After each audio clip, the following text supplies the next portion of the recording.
Okay, I'm confused. So to go there tomorrow would cost me 450 francs. Yeah, I'm almost there now. Yeah? For like all four. 280 All four, just for the day, to go here is 450 francs. per person. Oh my God, I have to call my husband. Train ride up there, a 2-hour train ride back. If we go early enough, we can get our money's worth in the sense of stopping in the little town and all that other stuff. But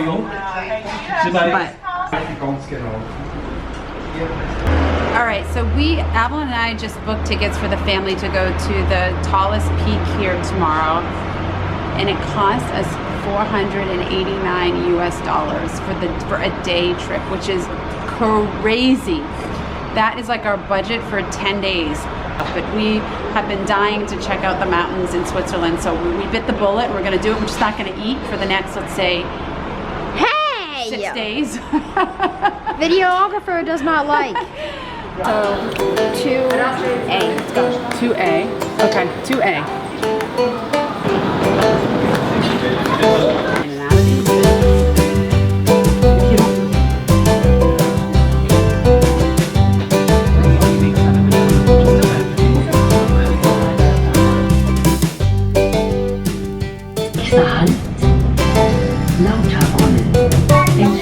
And welcome to Switzerland. Back to Switzerland. Back to Switzerland. We've been here for a while, guys, and it either grows on you or you want to get the heck out. So we wanted to get the heck out to begin with because the prices are so high. However, the scenery is really beautiful. There's a lot of great adventures and the people are nice. So we're still here. Right, so our adventure today was something that we had a hard time swallowing. Because there's no way that we can live this life if we're going to spend so much on our adventure days. Yes, and I actually went to pick up the tickets and I was shocked at the price, so I actually had to call. You know, Will and I don't necessarily check with each other about prices if one of us is buying them, if it's not a lot of money. But this was not only a lot of money, it was a lot of money. We have a lot of checks and balances in our I life. was like, I have to call my husband. This is a lot of money. We have to make this decision together. Interlaken. Interlaken. Dan Lauterbrunnen. Lauterbrunnen. Okay. Dan Wengen. Wegen. Ja. Okay. Kleine Scheide. Kleine Scheide. Okay. Okay. Merci.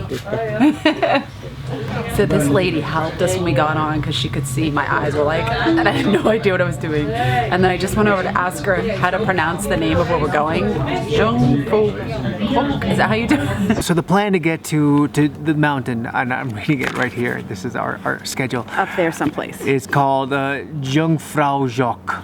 Is that right? I think so. Are you asking me? I don't even know.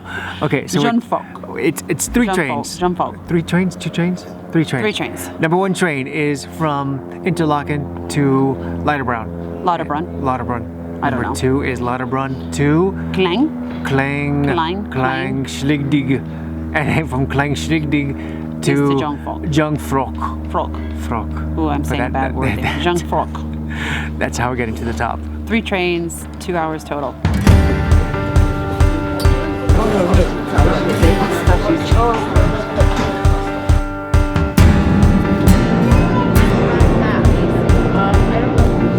Mom, look at that bunny go.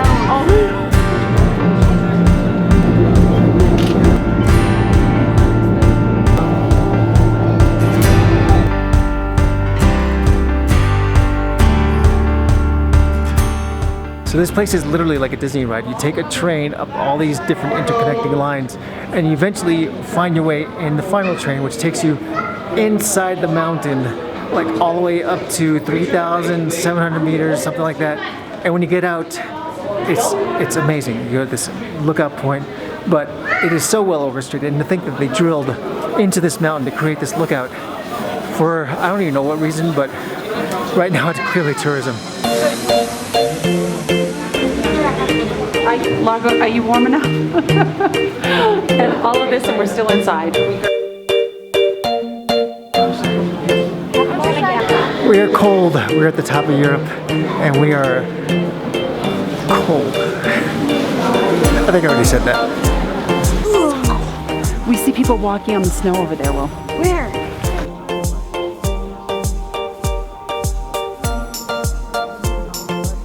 So this place is amazing. We're at like 11,300 feet, and with a view like this, you can't enjoy this, but the kids are going psycho because it's like anything else. We're like that family where they never see snow in their life, but they lived in snow. Ew, there's someone's hair in it. But it came out. Think I can eat this? I don't think so, Avalon. I have been sleeping with this coat in my bed for 2 months now because I knew I would wear it at some point, and I am so happy to have this and my hat and these. I cannot tell you. But enough of how I'm dressed. Look at this view. I'm going to go out there and I'm going to say that I am more impressed with this than I was with the mountain ranges in the French Alps where Mont Blanc was and Chamonix. They're both impressive, but for me this is more impressive because you can just see, all you can see is mountains forever. It's beautiful, it's cold, we're up high, and I love it. So as most of you know, if you've watched our video about Chamonix, we have been on a glacier. This would be our second time on a glacier in a matter of weeks, right? We have seen snow, we have seen beautiful mountains. So there's a lot that we've already done on this day that we're repeating, unfortunately. And it felt initially a bit touristy, a bit redundant, a bit orchestrated. It didn't really feel that authentic. But we had it was let's put it this way. We finally met someone who turned us on to something really cool. And then it went from being, it's okay, to blow my mind. Well, blew my mind. Yeah. What are we waiting for? Madam? So, from being in Chamonix and being in a glacier, this is an ice cave. I assume it's another glacier. It's impressive. freezing in here. It is so real impressive. ice. Yeah. The hard part is like we're walking on ice right here, and it's kind of slippery. They have guardrails right there to go ahead and make sure you don't fall off the edge. Oh my gosh, I had no idea we were going to be walking through an ice tunnel. It's freezing, and this is really ice here, guys. It really is. And it's so cold it's not melting. So you go to a desert in the winter, and you go to a glacier in the summer, and Where did Largo go? I swear, we're all gonna get sick after all this thing.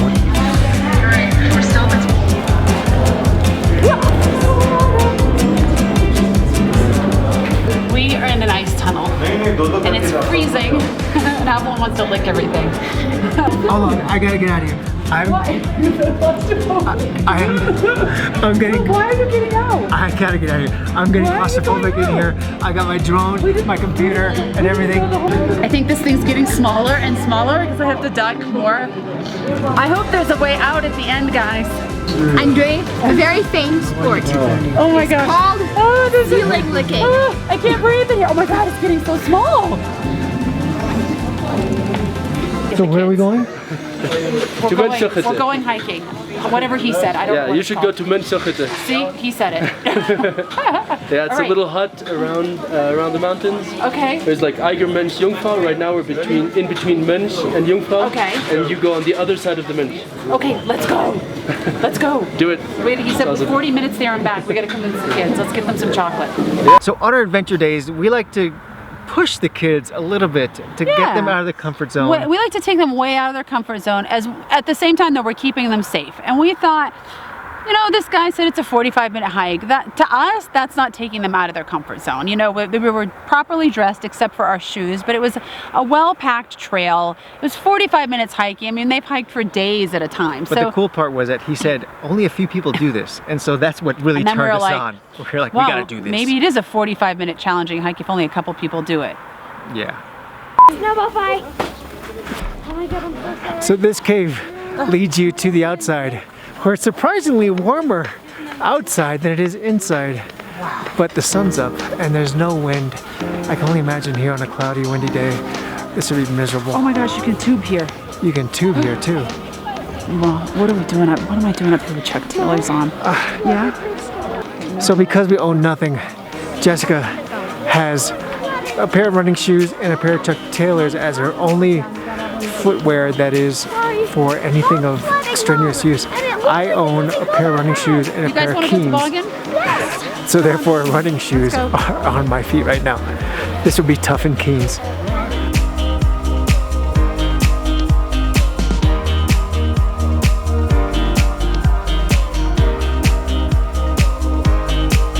One of my New Year's resolutions.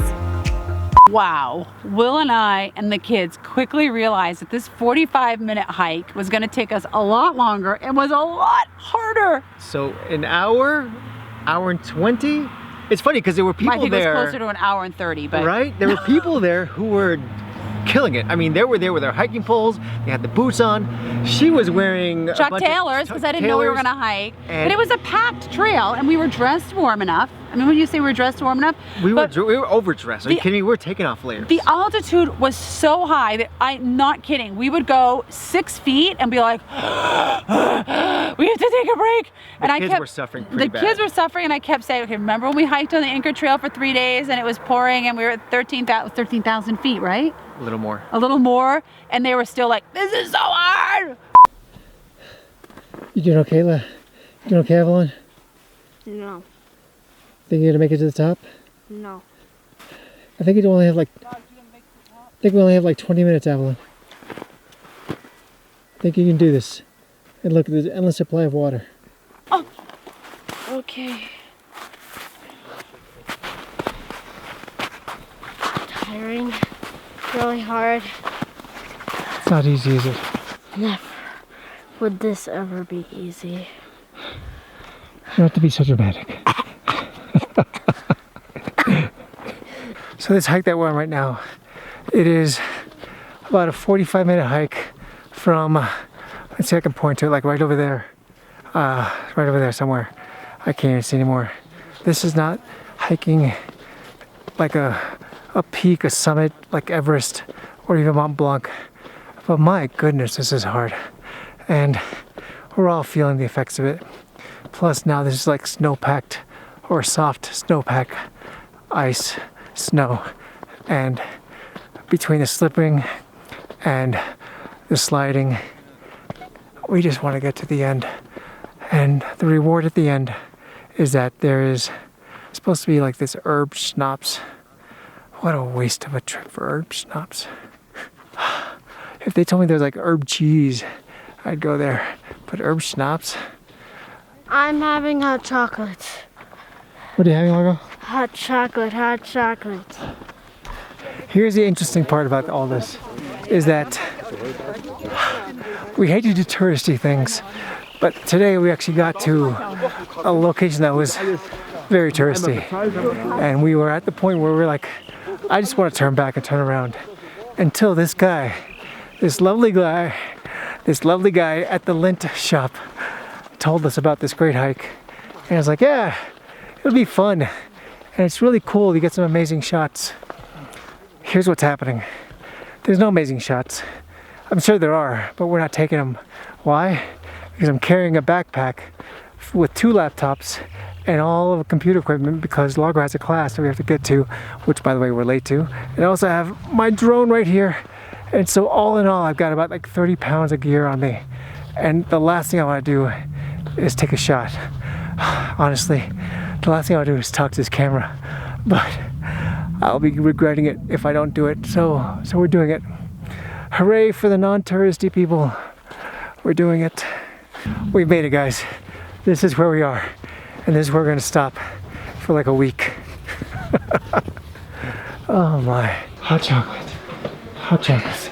And I'm getting schnapps. Hot chocolate and schnapps. Hot chocolate with schnapps. Chocolate schnapps. Ooh. That sounds good. Chocolate schnapps. How was it? Why did you make me do this?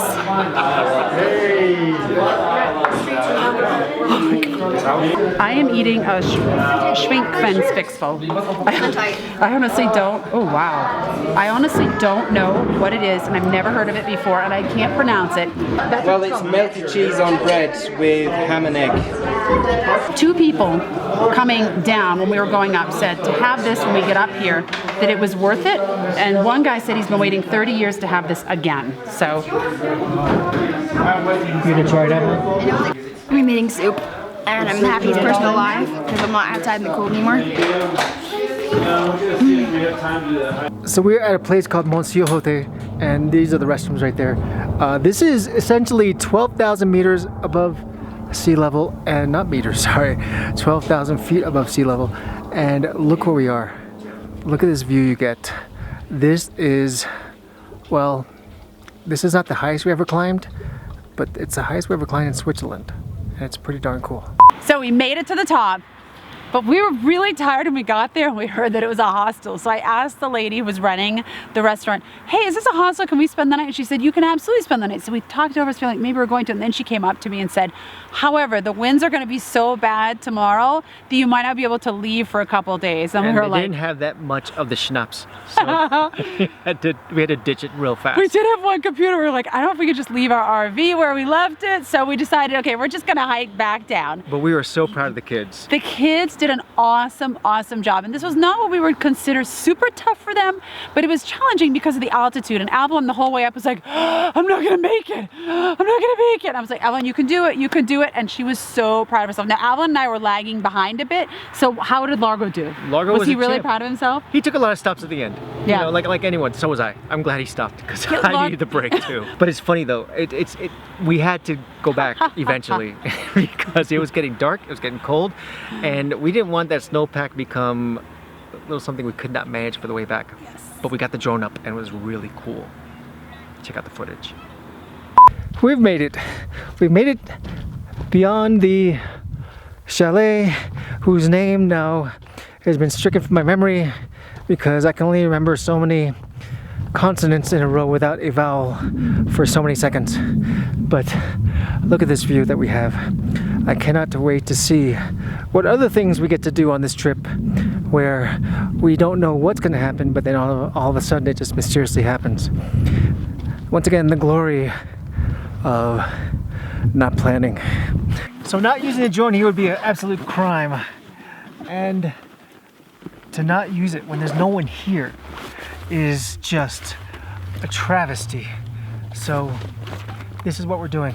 We're flying the drone, we're gonna get it up, we're gonna get it down, and I hope that it's not totally a waste because, well, who cares? This place is amazing.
So that's the end.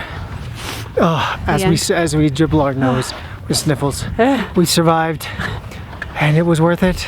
It was I worth think it. we had decent food, and we had a beer. I had a beer. And the kids had hot chocolate. I didn't have schnapps. And Evelyn got, you had schnapps too? I didn't have schnapps. I was scared of the schnapps. They looked kind of weird. And it was not easy. It was an hour and a half of pure hardness.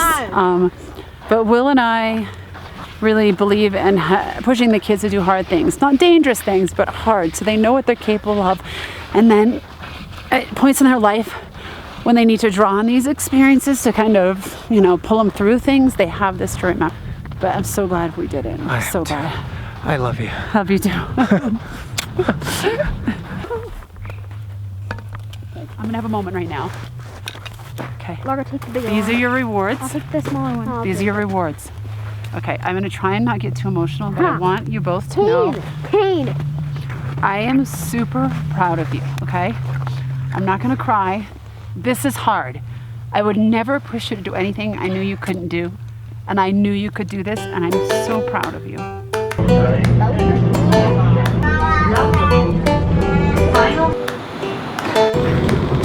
hope to go back to burning.